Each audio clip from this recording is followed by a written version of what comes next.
want to start with Karinjo Devore, who's the director of the Aspen International Mountain Foundation. And she's going to talk from the largest scale of Mountain Resilience Coalition in terms of the United Nations Mountain Partnership and how that really gets at the protection of the sacred, both on a material level and on all levels, in terms of the mountains of the world. So let's welcome Karinjo Devore.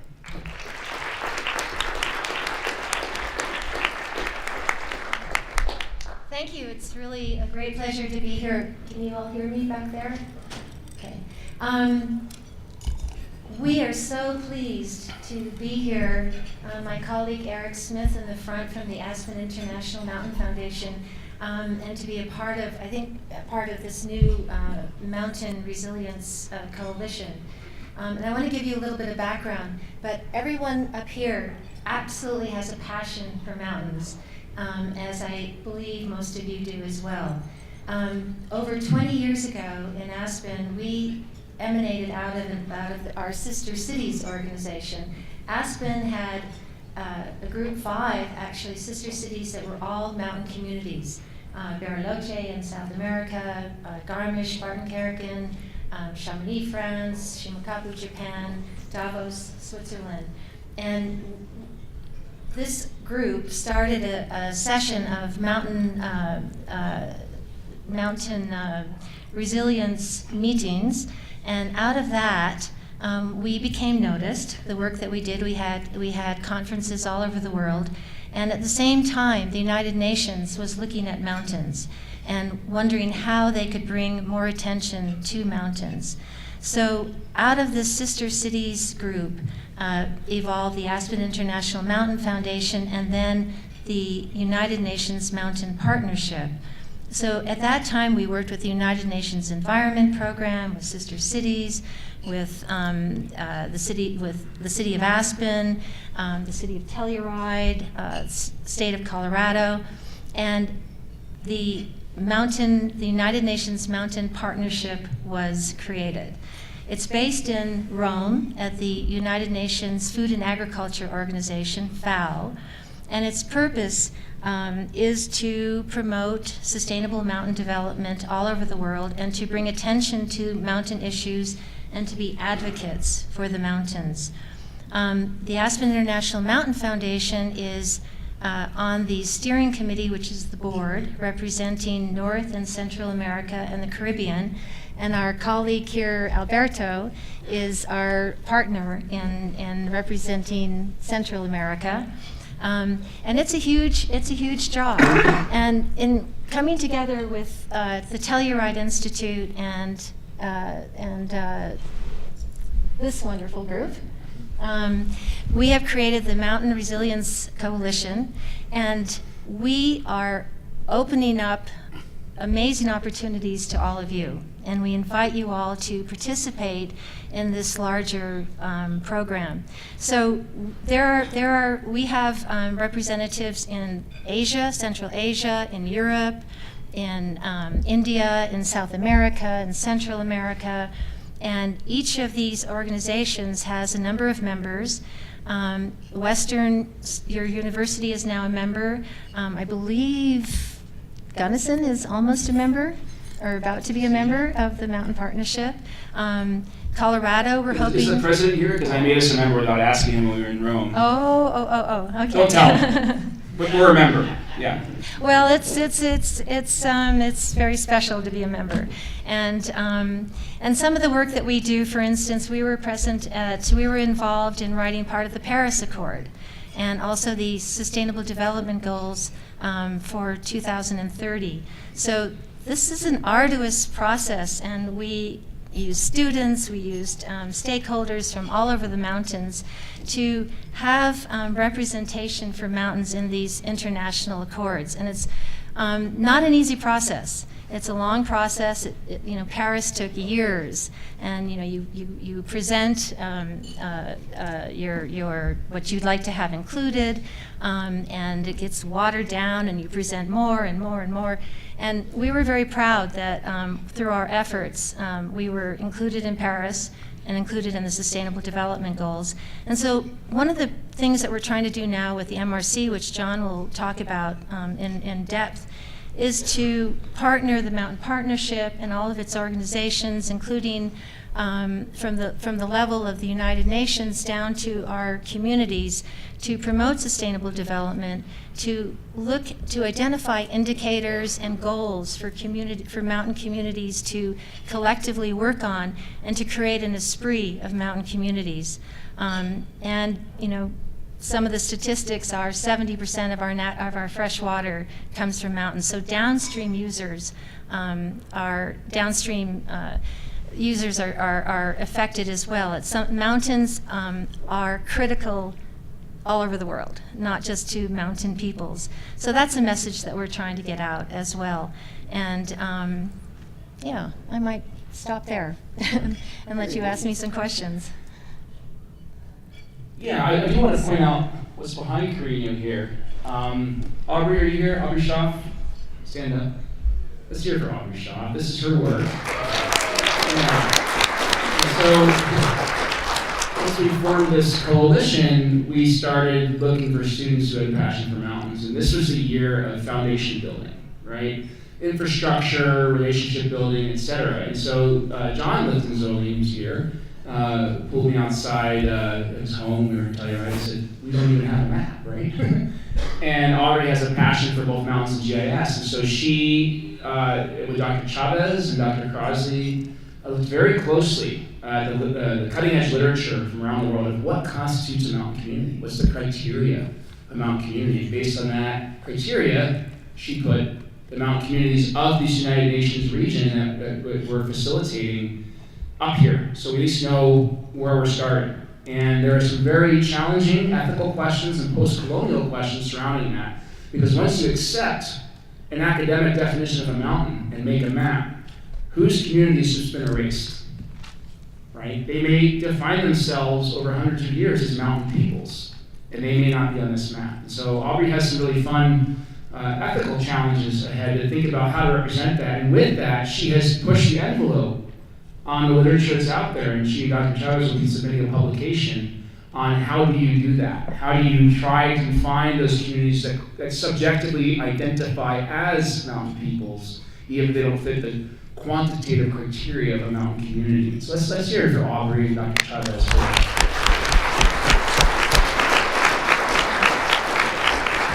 It's so incredibly important that this is post-colonial work, that there's a long, complicated history of well-meaning environmental organizations removing the bannock from Yellowstone to make it look more natural, removing the Maasai from Serengeti. Those days need to be over, right? And Aubrey's working really hard on that. Karinjo, I guess one of the questions for you, and then we'll move to Pam, is in trying to influence and get any language about mountains, and how many are familiar with the significance of the Paris Accords around climate change, right? A major moment in the history of climate solutions globally. How hard was it to get even a paragraph about mountains into there? Or did you find the sort of the climate policy science cultures already has mountains on the front of their minds? Not at all. Right now, I just got back from Rome a couple of days ago from our annual meeting. We're kind of at a tipping point right now for awareness of mountain issues. It took years. It took actually a number of years to get 3 paragraphs, 3 mentions of mountains in the Paris Accord and the SDGs. It's a process. At the United Nations in New York, committees are flowing in for 2 years at a time, and it's a process of countries agreeing on whether it's appropriate for their country. Every country has to agree on every word that goes into the Paris Accord or the SDGs. And so our organization, the Mountain Partnership, had worked diligently with some of our scientists and some of our stakeholders to craft these paragraphs. Some of them we partnered with forests and other ecosystems. And we started out with pages and pages of things that we wanted to present, and it was whittled down to 3 paragraphs, which actually was amazing, a major heroic. It was do you amazing. Have those 3 paragraphs with you? I'll email it out to them. But, yeah, I might. I do. Well, yes. protect and restore and promote sustainable use of terrestrial ecosystems, sustainable managed forests, combat desertification, and halt and reverse land degradation, and halt biodiversity loss, including mountains. To target 15.4, to ensure by 2030, to ensure the conservation of mountain ecosystems, including their biodiversity, to enhance their capacity to provide benefits essential for sustainable development.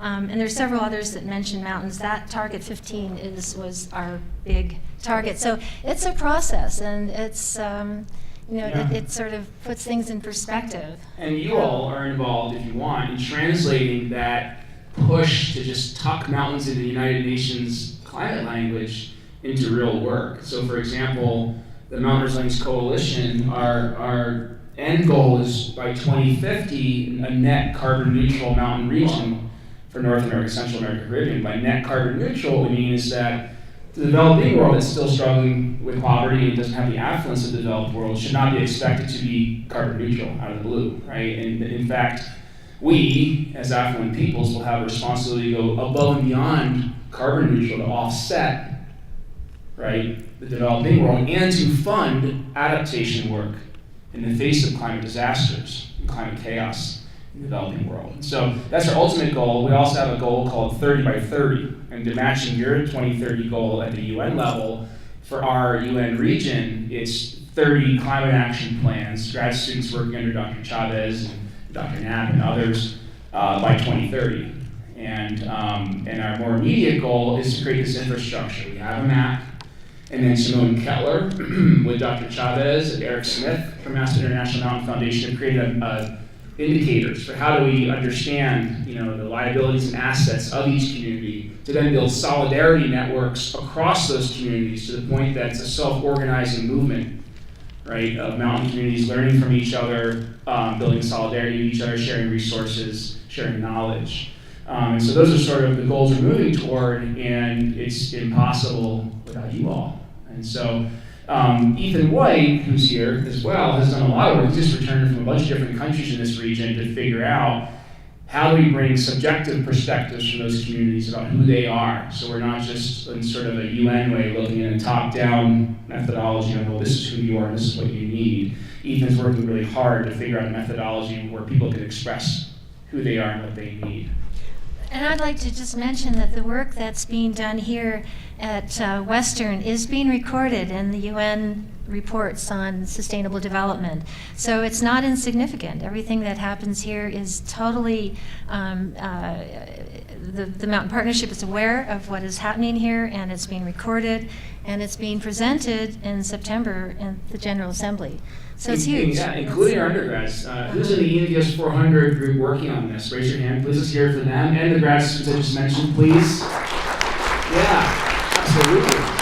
I mean, these are your ski buddies, these are your neighbors, right? And their work is being heard, in your own, in a worldwide mountain conversation. And you can become involved in that. And the ENVS 400 class right now is working on what are the best practice communities out there. The communities that are trying to set the way that we can all learn from and build a model as we try to spread this, which is Ethan's challenge, to figure out how to spread it rapidly.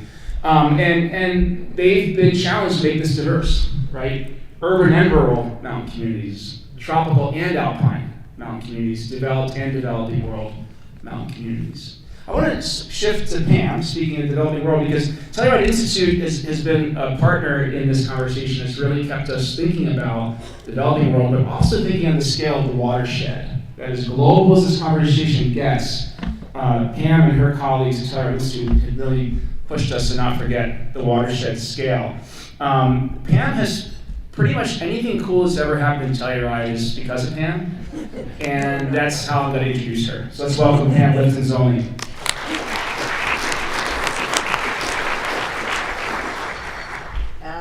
Thank you, John, for that enormous exaggeration. Can you hear me? Yes. Okay. It's great to be here. It's exciting to be here because this really feels like the university of the future and the university of the West. And I'm very delighted that our communities have found these ways to link up and partner in what is basically the biggest challenge of all of our lives, I think, which is salvaging the planet and salvaging it with a certain kind of clock ticking that I think everybody here is enormously aware of, and having joyful mountain lives at the same time. I think that we hear a great deal and we involve ourselves in the dramas of our nations and the attempts to swing ourselves back onto some right tracks, and or rather left tracks and so on.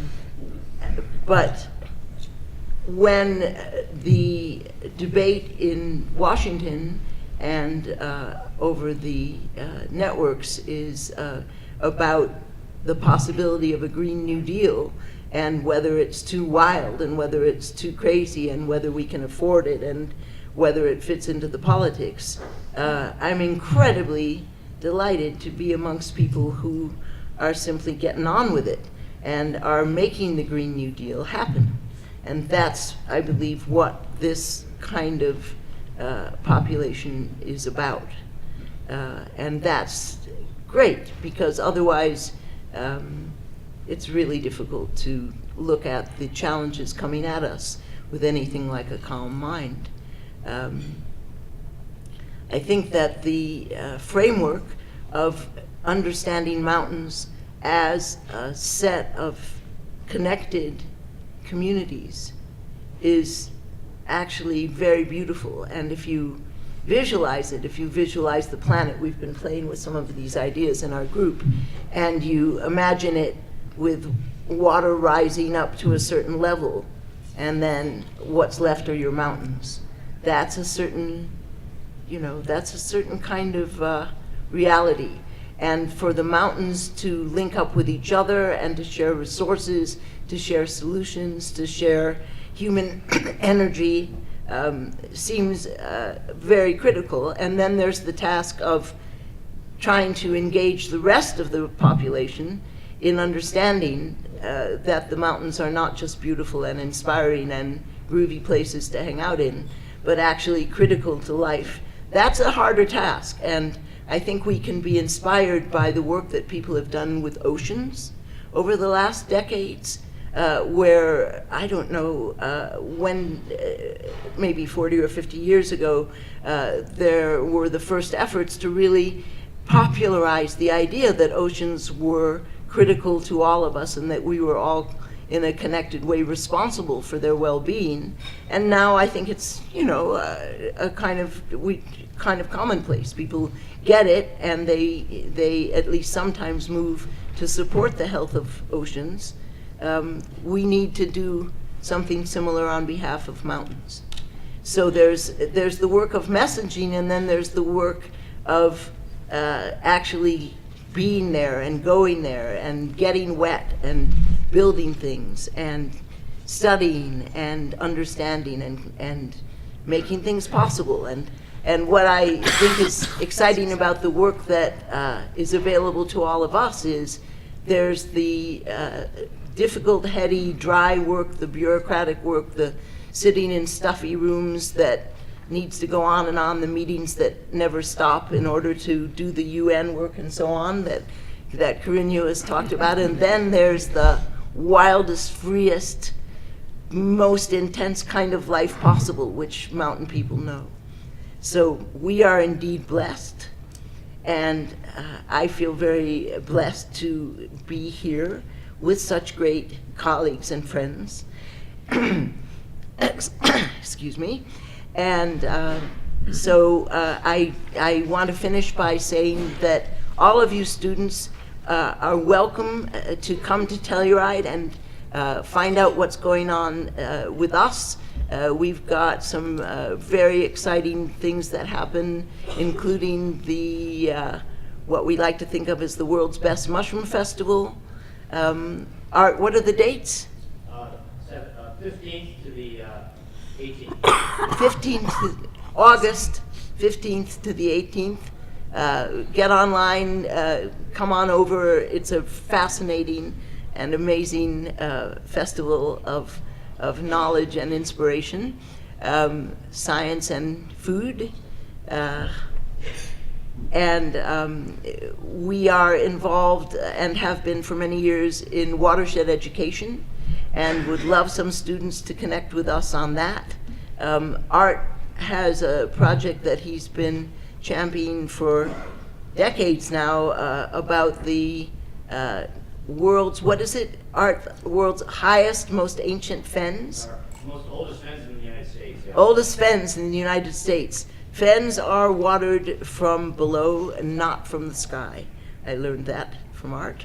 And it's a system that tells you a huge amount of what's gone on in the last millennia while the fens have been a system in terms of what's the climate been like, what's the population of flora been like, and et cetera, et cetera. We have a number of great festivals in Telluride, and a lot of them have environmental focus, including the Mountain Film Festival, which is just coming up at the end of May, and then the new Original Thinkers Festival, which is coming up in October, and which I think is looking for some very curious and hardworking students to assist. And all those things can result in internship credit, or even if you scale it up a master's project. If you're bored with Gunnison, want to be in Telluride, you can. Yeah, and to close, it's just great to be part of this partnership and part of this community, and I'm very, very glad to have a chance to see you all. Thanks. Thank you, Pam. Let me ask you a question. One of the things, Pam, that I've been noticing is that you have this experience from Telluride with bringing a spirit of playfulness to serious community conversations, something Telluride is known for.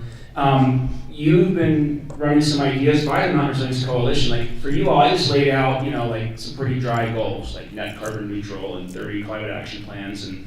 But Pam's right. This takes a kind of culture. Maybe learned this from you, George, and the Emma Goldman quote, "I don't want a revolution I can't dance to," right? Yeah. And you remind me of that quote, Pam. You called me this winter and said, "John, let's go to the World Economic Forum," and was that what you? and then today you were talking about what we could do at Mountain Film. Could you talk a little bit? There's a lot of these students here doom and gloom, and their environmental solutions become very serious because the problem's very serious. Could you just talk briefly and maybe inspire them about the role of playfulness, and maybe share your idea you have for Davos? Oh, well, it was deep winter, and this winter it never stopped snowing in Telluride, which was wonderful. And Davos was coming up, and I always kind of watch the coverage of Davos with a certain amount of irritation, because it seems to me that they are super good at using the mountains as a backdrop, but they don't seem to actually act like they're in the mountains or of the mountains. And because of the work that we all do together, I feel as though they kind of miss the point and miss the opportunity. So I just said to John, look, when we talk about mountains and popularize mountains, too often we're talking just to each other and only to people who eat granola. And we need to reach some of the other people too. So maybe we do a sort of a jujitsu move and and make use of the fact that Davos happens every year and gets all this attention, and get into its sort of slipstream and do some kind of counter Davos stuff that actually relates to the mountains and the well-being of the mountains. So that was the idea. I do think that we have to be able to dance to our revolution and sing to it, and we have to be able to make up great kids' stories for the kids to tune them into what's going on, and that we need more wonderful poetry like arts and so on. So yeah, let's do some counter Davos moves. Anyone that wants an internship or master's project credit for helping Pam dance in Davos, if you do something compelling, I might find you plane ticket money. So thank you, Pam. Our next panelist is a new friend, but a dear friend of the School of Environment and Sustainability today. He had his picture taken in front of W Mountain today and just sort of beheld the view in the sky, right, and the snow, and you're going skiing tomorrow, correct? Right, Ethan? I hope. Yeah, all right, excellent. Anybody who wants to help Alberto rip around Crested Butte, find him afterwards. He is the director of Fundación Comunidad. And he wanted me to say it that way because it's a double meaning. Co is about community, and Munidad is collaboration, like collaboration. Yeah. First. I'll let you explain it. Oh. And so let's welcome Alberto Pascual from Panama.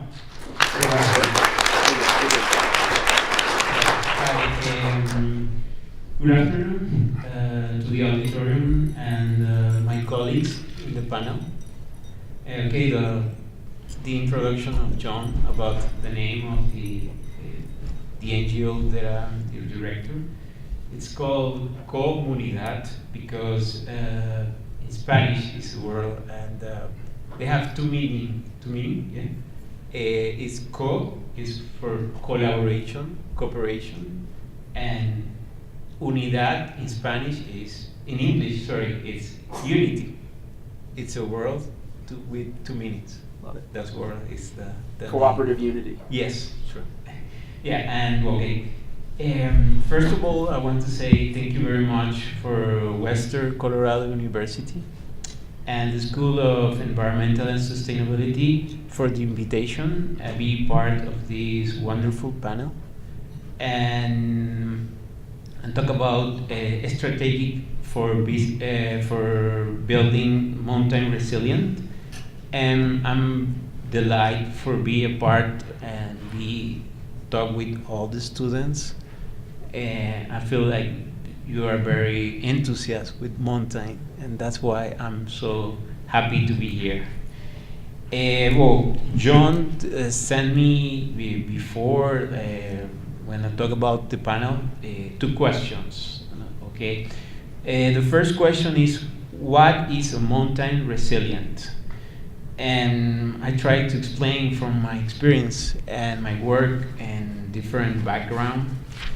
And I write that mountain resilient is, from my point of view, is the ability of biodiversity.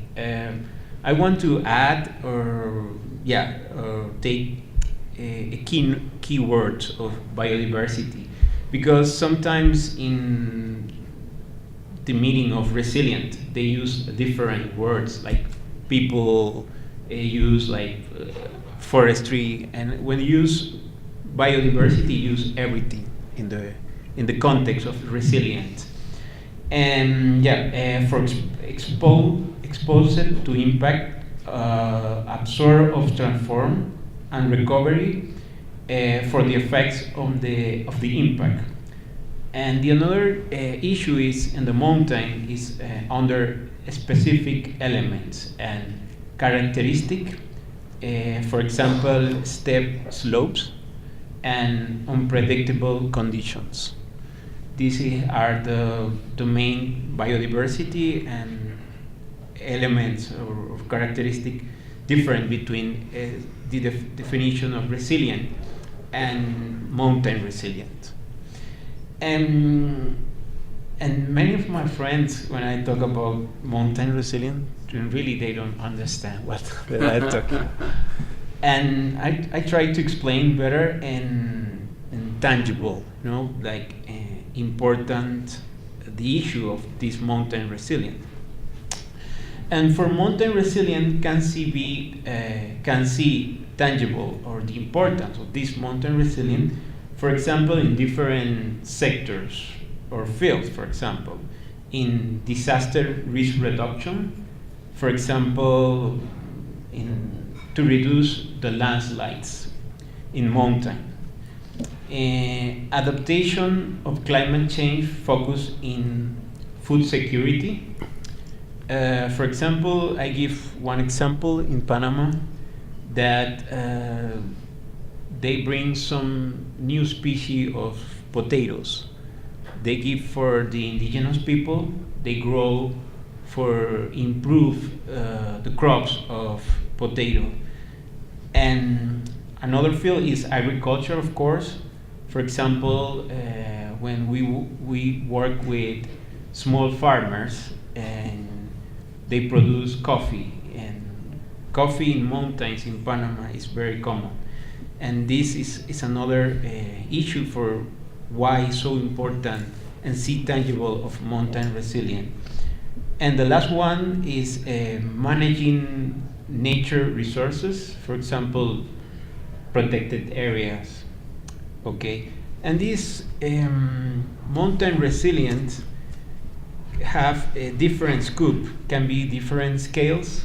For example, local, be national, regional, or global. For example, the global resilience. And I give the example of one of the projects we work right now in Panama. Is about watershed management. And this project, I talked with my friend. He's worked he been in Panama before. Mm-hmm. We work, and I talk about the watershed. They give the mountain resilience in three different provinces in Panama and one indigenous region. And for Panama, it's so important that one watershed burns in a mountain, give water for many different parts of the country. And that's why it's so important, the area of regional area. And the second question that John gave me is, what is your organization strategy for build resilient mountain communities? And of course, from the experience of the NGO, the first point is organizational structure. For example, the people, how the people can organize, yeah, and how they link between. This is the first one. The key elements of environmental, what is the main areas or environmental, what is the, if they are in the protected area, for example. The third point of the strategic is integrate local, institutional, public or private. And they try to link with the last night speaker, Arjun Gupta. Arjun, yeah, and talk about the importance to integrate the private sector in this mountain resilience. And I give the example for institutional public is like the environmental institutes in Panama. They give lots of input to improve the project of mountain resilience. And 4 point, of course, integrate local governments in this process. And the last point was the partnership with international cooperation. Can be like international universities, UN. This is I think that the 5 key bullet points that I can share with you and for experience of our NGOs. Thank you. Excellent. Thank you, Alberto.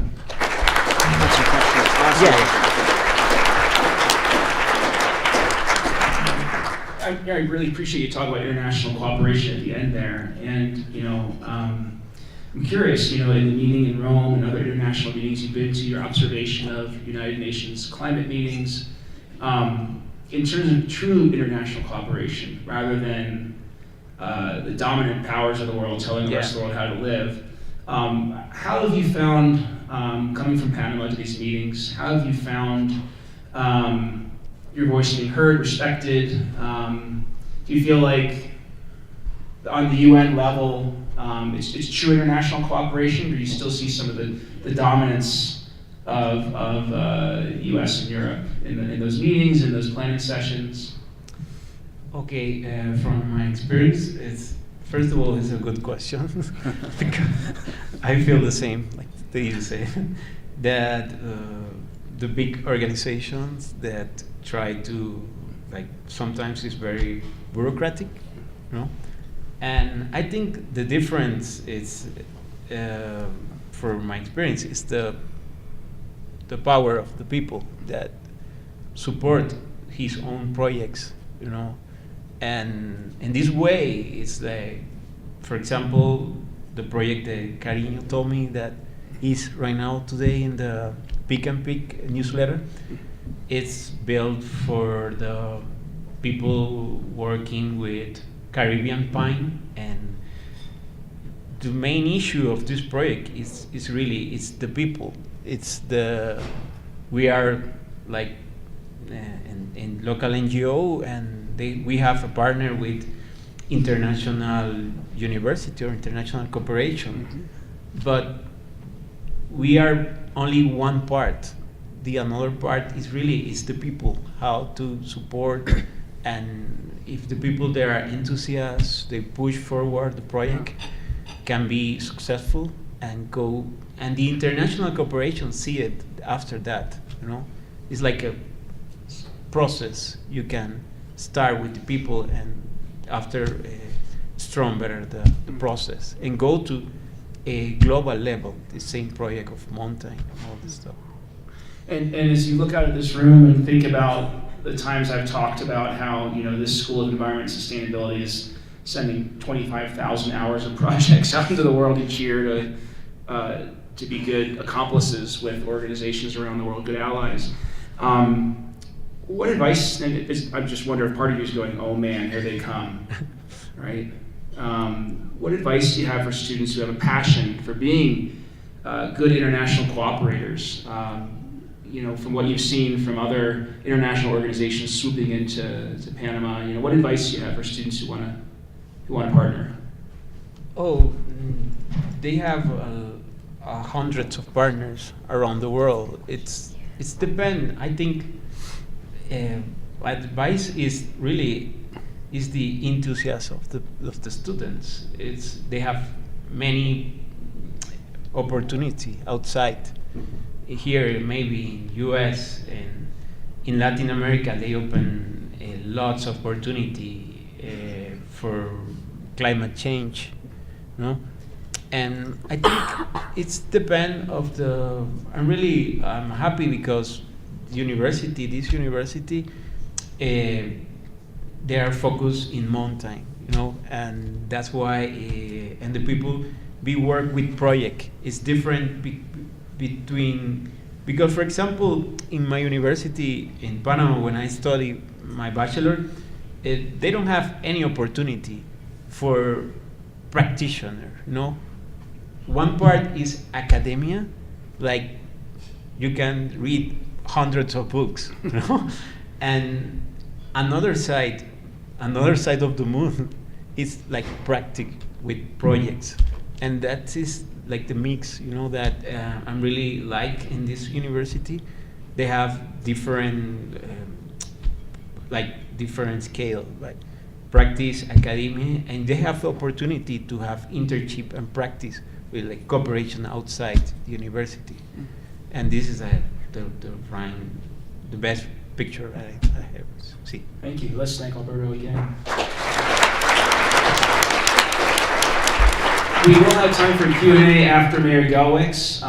You know, I know in between our wonderful mayor and Q&A there might be a stampede for the door if you have 2 o'clock class, but please stay through the mayor's comments because he's the closer for a reason. And I do want to say before the stampede, remember at 4 o'clock today is the Union of Mountain Poets. If you really liked what you heard from our good times today, Aaron and Beta, Karen Hausdoerffer is reading a poem. Bryson Hausdoerffer might read a poem. I am not reading a poem. So you won't get the full triumvirate or the Hausdoerffer hat trick.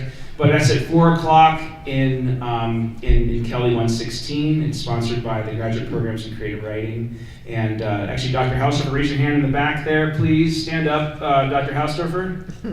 If you have questions about their brand new Masters in Nature Writing, Yay. track that guy down, okay? I really wanted to have Mayor Gelwicks here with us today because I think he offers us an opportunity to accelerate the pace at which mountain communities get things done. And Karinjo helped me with this. Sister Cities International has been around since the Eisenhower administration. There's about 2,000 sister city relationships between U.S. cities and cities around the world. Aspen has how many? 6 now. 6. Aspen has 6, including Davos. And this is our first. And just imagine how intimidating that goal is, 30 climate action plans by 2030. But Dr. Chavez and I were talking this summer, like, oh no, it's just really just 15. Because you have sister cities doing them together, you've just doubled your efforts, right? And so how can mountain communities accelerate their efforts toward these major goals? By connecting to international organizations. United Nations Mountain Partnership with Sister Cities International. And Sister Cities International is very excited by Mary Gelwicks' approach to sister cities, and they even want us to host a conference here. And Jillian Steininger, where are you, Jillian? Raise your hand. She's right there. Jillian and Brandon McNamara, are you still around, Brandon? That's fine. The alums are too cool, they left. They and the other students who went to India with us, they designed this. And the first sister city in the history of Sister Cities International, according to them at their conference, this is the first one founded by students. And the whole organization is very excited for it. And so let's thank the mayor for sharing this vision with us. Jim Gelwicks. Thank you. It's hard following up all of these great people today. And I know that most of you are going to be looking at your watches rather than me, but that's all right. I've held people in classrooms before. Second, I want to begin with let's start off with a little vision. About 100 years ago, there was a very popular book called Lost Horizons that was made into a movie, and it talked about Shangri-La. And the version of that is that up in the mountains, there was this place that you could escape to and get rid of the world's problems because it was a perfect location. In more modern terms, we talk about Happy Valley. There are many people in the past that have treated Gunnison as Happy Valley or Shangri-La, a place to hide, a place that you can come to and succeed and not worry about the rest of the world. Is that Crested Butte, Mayor? Unfortunately, I would say that if we go back 30 years in this institution, probably our faculty was. Now, I'm not going to bemoan them, the past is the past. But the world, I have a different vision, and that vision relies on connections and connectedness. So, Sister Cities offers the opportunity for connections, but connections are only valuable if people recognize them. So Sister Cities, being an organization now 60 some odd years old, as mentioned, it started in the Eisenhower administration, designed to build community to community, and required that the local government or the local town, village, community, city had the authority and honored and entered in an agreement with the equivalent of their community elsewhere. So as we move forward, one of the things that we look at is connecting opportunities.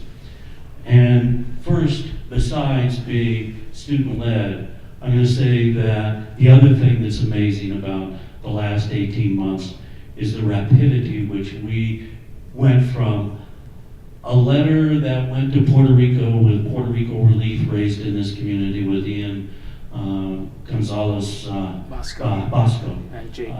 And Jake back there of the movie fame last night. Great job. It mentioned Sister Cities there. That was in September of 2017. In August of 2018, we had Majikali representatives here and were signing an agreement.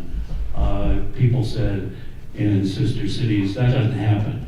The reason it happened is because of a student, Brandon McNamara, excuse me. Brandon McManus is a different person. Brandon McNamara. It doesn't matter, he's not here. That's all right. I've just changed his name to Justin Smith. Okay, that's all right. He went to Monte Carlo and worked with an institute over there, helping develop their curriculum so that it would be more transportable and more inclusive in world perspectives, and brought back many things. One of the things was a group of, was it 25 people that went last May with you? And 18. 18, okay. I'm probably, 18 works, 2 would work. Anyway, you saw portions of that in the film. They're developed a relationship out of that, community to community, working with members of the community. Their representatives came here in August and spent time here in Gunnison and learned from that. We've since had Jessica and Sally go back, and they brought back things, and the next step, which we've already accelerated, is trying to give an opportunity for commercial economic ties to develop as well, involve our business community downtown. And that's the reason I'm wearing this vest. This vest, it was brought back by them from our friends in Monte Carlo. And it is actually made, or tailored, I should say, in a community near Monte Carlo. You won't find it in the United States. The other places are like England and elsewhere. My point of wearing this is first to recognize that relationships develop, and second, more importantly, that there are things that are there on the other side of the world that we do not have access to. And it's just as important to bring back information and things from them as it is for us sharing back to them as well. So our hope is that the women's cooperatives will have an outlet for their creative works and their moving on and all of that. Final thought I want to give to you is that we've broken down a lot of barriers, but we still have barriers to go through. And while you as an individual may say, gee, I can't overcome this, but maybe I can overcome it some other way. I like to think of a tree. Imagine a tree without leaves, okay? Or an evergreen without needles. It won't work. But all of those small, tiny elements, i.e., think of yourself, make the difference in the health of that tree, the health of the world. And my final thought is I'd like to share some words written by a poet by the name of Devore. One tree, so many leaves. One tree. One river, so many creeks. All go to the sea. One head, so many thoughts. Surely one good one is among them. Thank you.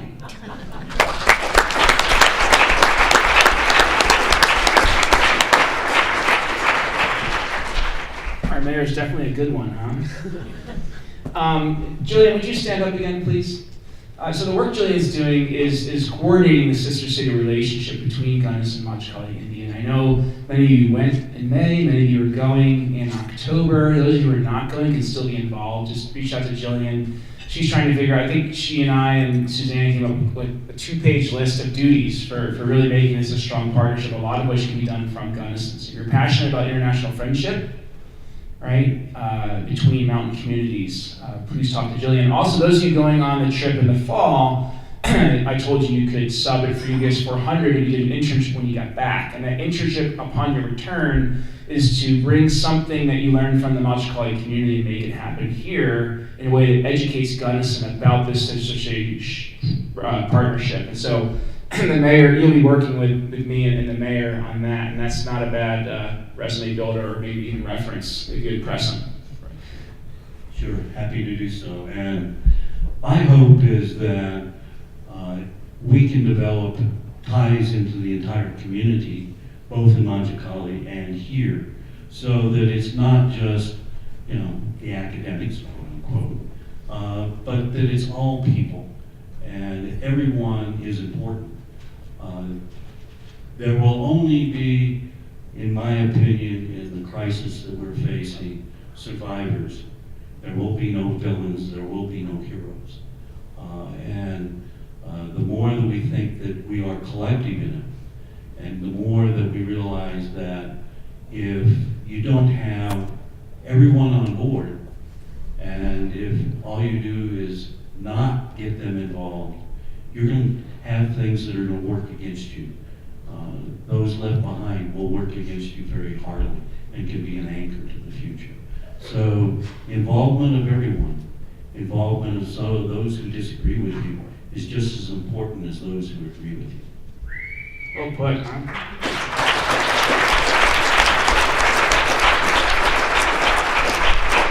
So I want to shift the questions, but just wrapping up, just remember that you have access to mountain work on so many scales, and whether you're a freshman through second-year master's students to community member, right? Talk with Suzanne Dewey from Cold Harbor if you want to do experiments in sustainable mountain living in your own backyard. If you're graduating, you want an AmeriCorps Vista opportunity, you can be placed in Appalachia, the Rockies, and turn that into your master's with us or not from there. You want to scale up from that, you can work in the San Juans and mining reclamation. You can work the Mountain Resilience Coalition across this huge region that you see up here and help us build that up. Or you can settle in, go live in Montcalm for a year as your master's project, or a year off to do an internship as an undergrad, or our new relationships with the Mountain Institute in Peru. If you want to fight for mountains from the mountains, you are in the right place, okay? I'm going to run around and hand the microphone off and see if anybody has questions, but first, I'm going to give you a chance to stampede for the door if you have class. Okay, let's thank the panel one more time.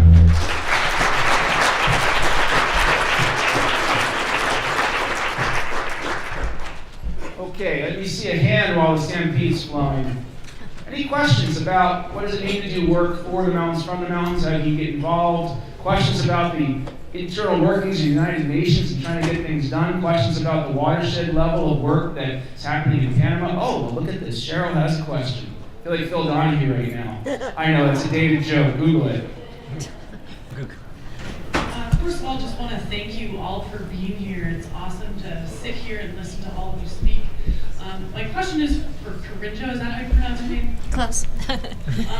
You, in talking about the UN, you talked about terrestrial and didn't mention aquatic, and I'm just kind of curious why that is the case. There's no mention of aquatic, why they specifically focused on terrestrial.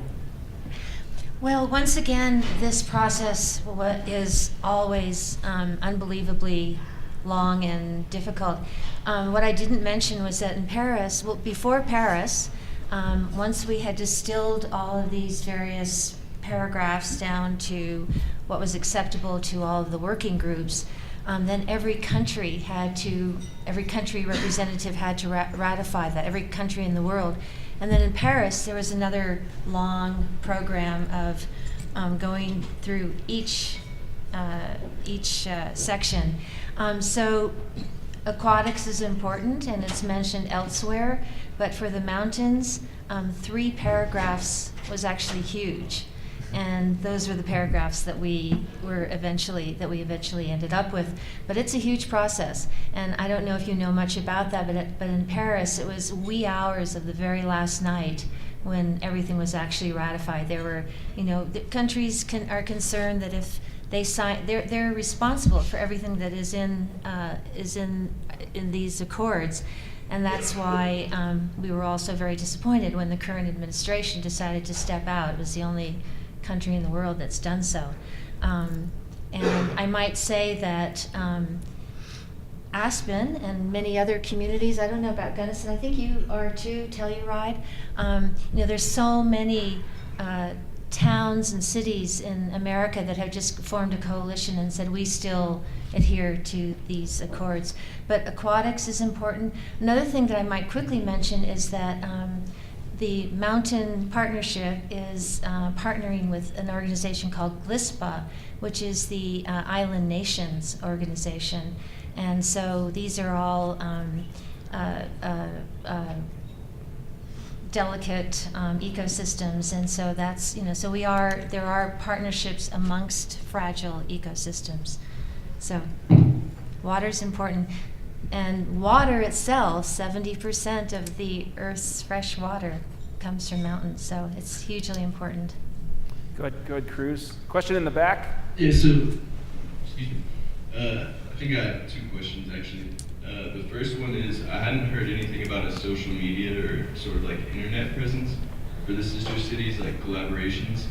I think it'd be really cool if like students were able to connect with these people, which kind of leads into the second question is, do you think this would work in cities such as Machicali or in places of Peru?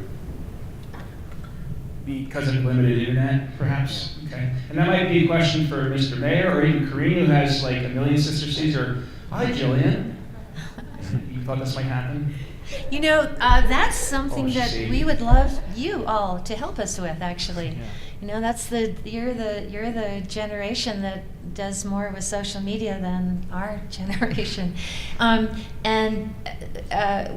sister cities aren't as remote as yours, so they are mountain communities, but they're not quite as remote. So we have really excellent communication, and we have our sister cities all have our sister city organization in Aspen has a network and Facebook page.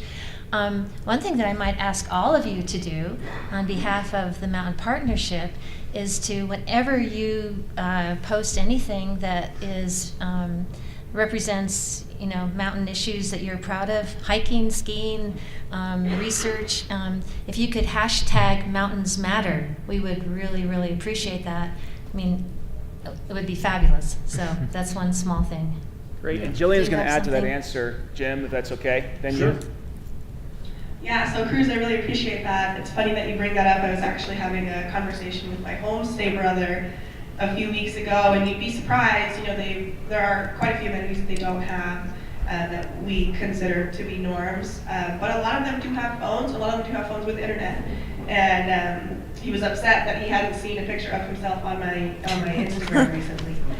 So that is something that we're working on developing and trying to find a good way to share photos and share that information in a collective way so that we all sort of have an equal voice on it. So that is something that as of like 2 weeks, we're working on. So I really appreciate that. Thanks. And that could be a great project for the fall class. If only there was an environmental writing and communication professor going with us. Right. Okay, let's do a final question. Well, hello. Hi. I heard everybody talk a lot about, in terms of mountain resiliency, like water, conservation, and sustainable food systems. What I've really been interested in America, and I think this is happening in other countries as well, is this concept of that we are loving our parks to death. And I believe that mountain communities are where people are going to recreate. It's kind of the world's pleasuring grounds, right? Is there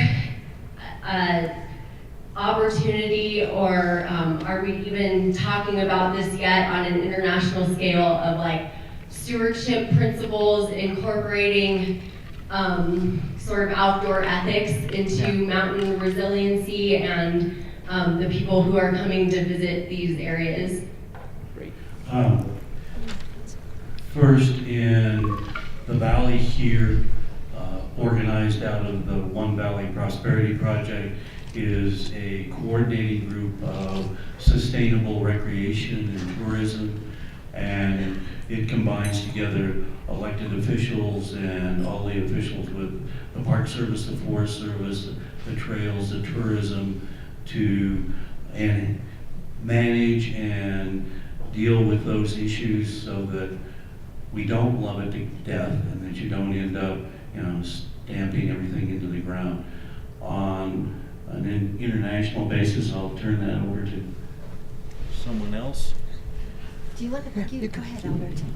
Okay, for example, in Panama,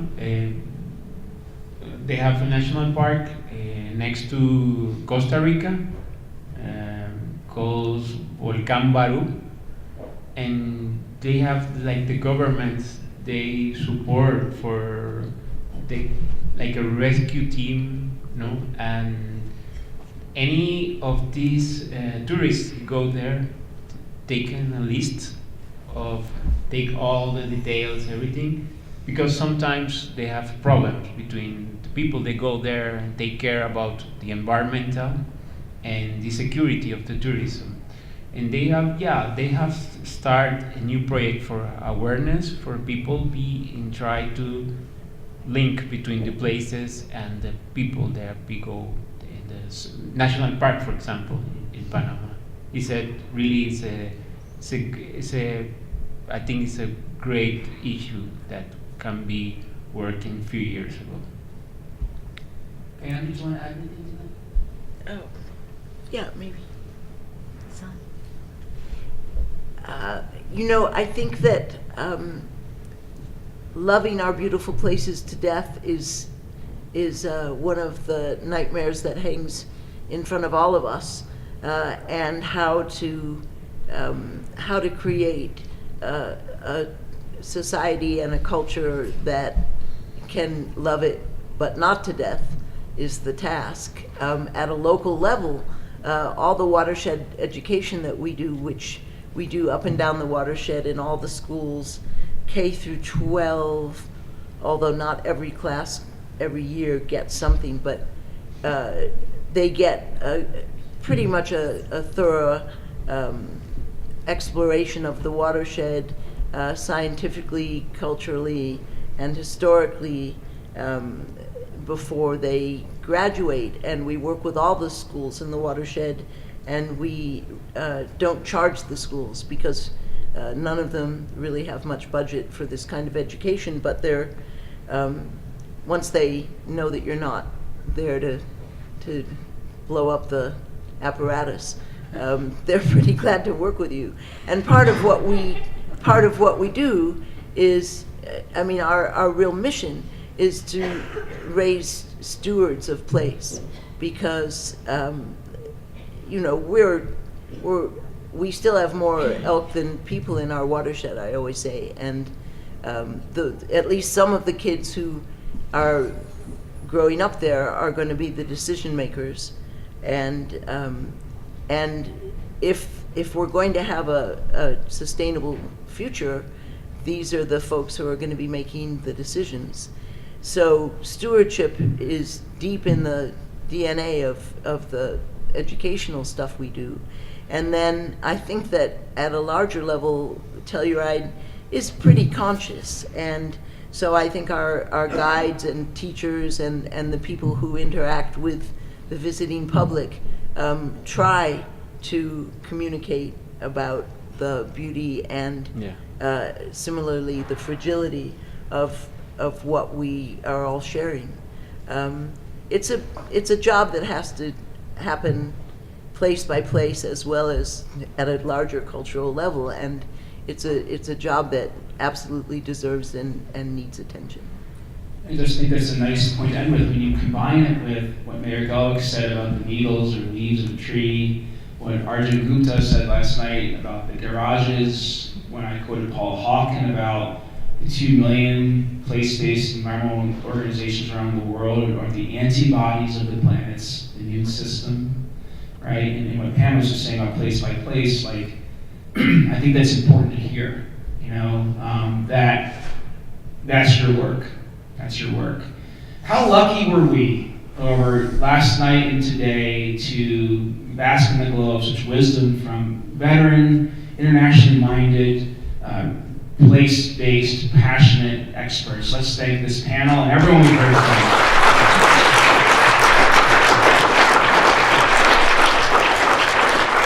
And that ends the 18th Spring Environmental Symposium. That ends the 5th MEM reunion. That ends the launching of the Center for Mountain Transitions and the launching of the Nature Writing MFA. If you want to geek out even more on the kind of poetry that keeps flowing into our conversations the last 2 days, keep that going. 4 o'clock, Kelly 116, and get inspired to do an MFA in nature writing. All right, thanks everyone for being here.